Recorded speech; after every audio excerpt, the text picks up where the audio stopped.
to business. Marcus Carlson, as ever, joins us for that. First up, the European Central Bank is staying put.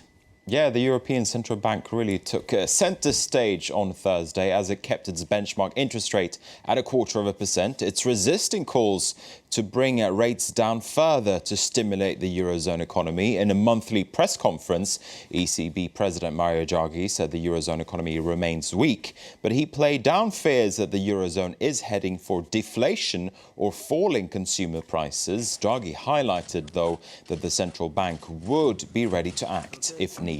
Let's listen in.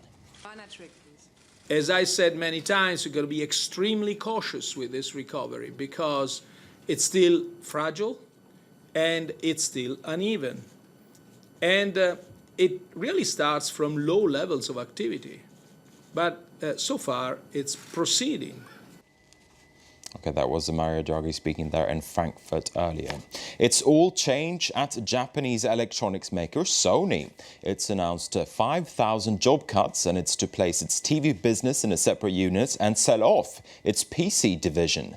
The radical overhaul was announced as Sony said it expects a full-year loss of $1.1 billion. Delano De Souza has more.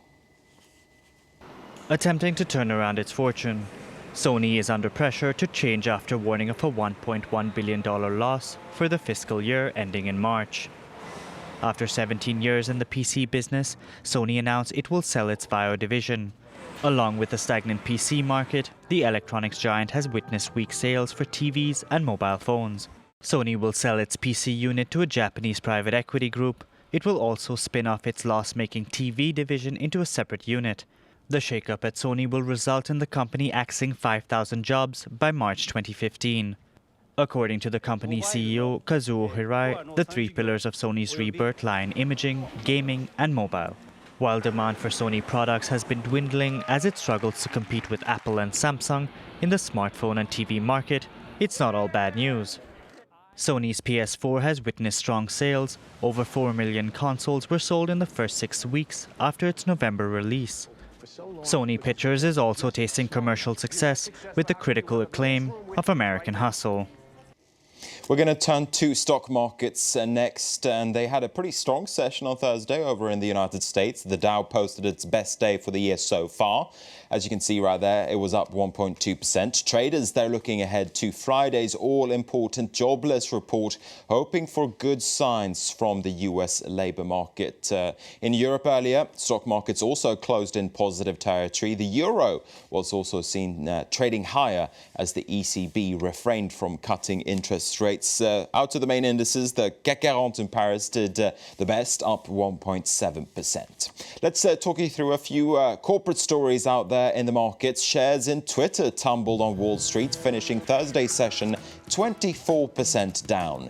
It comes in the wake of Twitter's first quarterly results after going public in November. Between October and December, the micro-messaging site lost $511 million. But what was even worse for investors was the modest growth of new users. Network equipment maker Alcatel-Lucent says it's in talks to sell part of its business to Huaxin of China.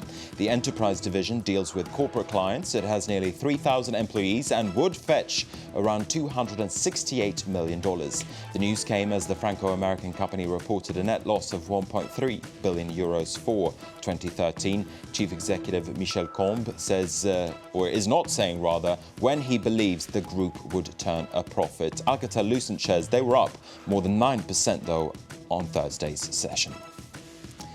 French plane maker Dassault is going to have to wait before India buys its Rafale fighter jet. The Indian defense minister says there's not enough money to finalize the purchase now. He says it will take until after the Indian elections in May before a deal can be done. India and Dassault, they're in talks over 126 fighters for around 11 billion euros. The deal is seen to be crucial for Dassault and the Rafale. Brazil recently chose the rival Swedish fighter Gripen, and the Rafale is looking for a well-needed vitamin injection. And that is the business news for now, and I'm going to throw it back to you, Mark.